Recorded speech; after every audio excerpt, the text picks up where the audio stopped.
ان كلام الناس مؤثر. كلام الناس اللي حواليك، اهلك، صحابك، بابا، ماما، اخواتك اللي في الشارع، مدرسينك، مؤثر. فانت عشان تعدي صعب حاجه معينه لازم تكون اصم، ما تسمعش كلام الناس. من الاخر، من الاخر، وده واقع. اي حاجه في حياتك العمليه سواء في الثانويه او بعد الثانويه هتلاقي كلام الناس السلبي اكتر من الايجابي. ما هم قالوا اهو، واللي سمع لهم مات. على فكره تكه مهمه، ركز. لما حد يجي ينصحك بحاجه هو بينصحك على حسب تجربته. طب ما يمكن تجربتك انت مختلفه. بينصحك على حسب خبرته في الحياه. ما يمكن ربنا وفقه في حاجه وما وفقوش في الحاجه اللي بينصحك فيها دي، في خبرته فيها اصلا صفر. حتى كان في مثال كده بيقول لك ايه، لو انت عايز تركب عربيه رويز رويز اللي الغاليه جامد دي، ما تاخدش نصيحه من حد راكب تويوتا. انا مش بقلل حد عن حد ولا بقلل حد راكب عربيه دي عن دي، بس انا بفهمك ده حاجه كده في عالم البيزنس. لو انت عايز توصل لحاجه كبيره، ما تاخدش النصيحه من حد اصلا مش ناجح فيها. ممكن يكون ناجح في حاجه تانية، انت ناجح في حاجه تانية، كلمني انت عملتها ازاي. لكن ما تيجيش تديني نصيحه في حاجه انت اصلا مش عارف تعملها. بيقرر ينضبط النهارده، فبيبدأ يذاكر النهارده. بعد اسبوع التحسن لم يظهر بعد. طب ولما التحسن ما بيظهرش بيعمل ايه؟ قال لك خلاص، بما ان مفيش تحسن بيحصل انا مش هخليني زي ما كنت. لا لا لا لا لا، التحسن مش هيظهر في يوم ولا في يومين ولا في 3 ولا في اسبوع. التحسن هيظهر على اللونج تيرم، مدى طويل، يعني شهور.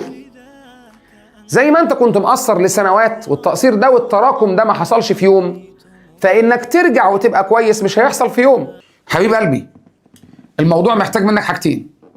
اولا قرب الى الله سبحانه وتعالى، قرب لربنا شويه عشان ما تحسش بالخوف. عدم الطمأنينة اللي الناس فيه ده يا جماعه، لان الناس صدقني في كتير من الاوقات بعيده عن ربنا، مش مقربه، وطول ما انت بعيد هتظل خايف. دي حاجه.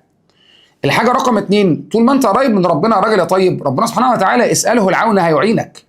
اقف بباب ربنا والجأ اليه، هتلاقي ربنا سبحانه وتعالى بيساعدك. كفايه بس شعور الاطمئنان بقربك لربنا، ان ربنا سبحانه وتعالى قريب منك.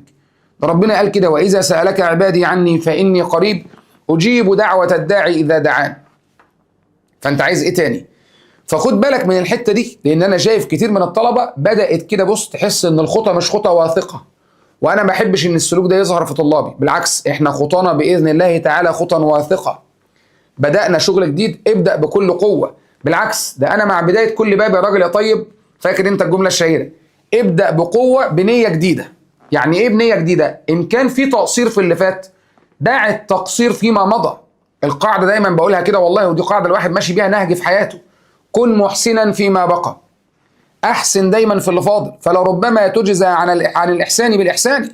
يا راجل يا طيب، ده ان الرجل حتى في امور الاخره، ان الرجل لا يعمل بعمل اهل النار، عايش طول حياته بيعمل عمل اهل النار، فيسبق عليه القول، خلاص بقى يعني قربت المنيه تجيله، فيعمل بعمل اهل الجنه فيدخل الجنه. تخيل، خلاص طول عمره كان عايش بيعمل عمل اهل النار، فجه على ايامه الاخيره فربنا سبحانه وتعالى اراد له النجاه، فخلاه يعمل عمل اهل الجنه فدخل الجنه.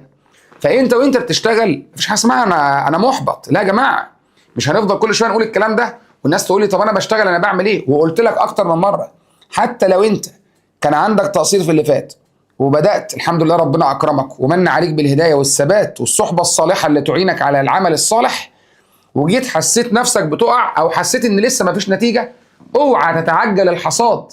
بتزرع النهارده وعايز تحصد بكره. لا لا لا، مفيش كده. انا هفضل ازرع ازرع ازرع ازرع ازرع، وان شاء الله ربنا سبحانه وتعالى لن يضيع هذا التعب.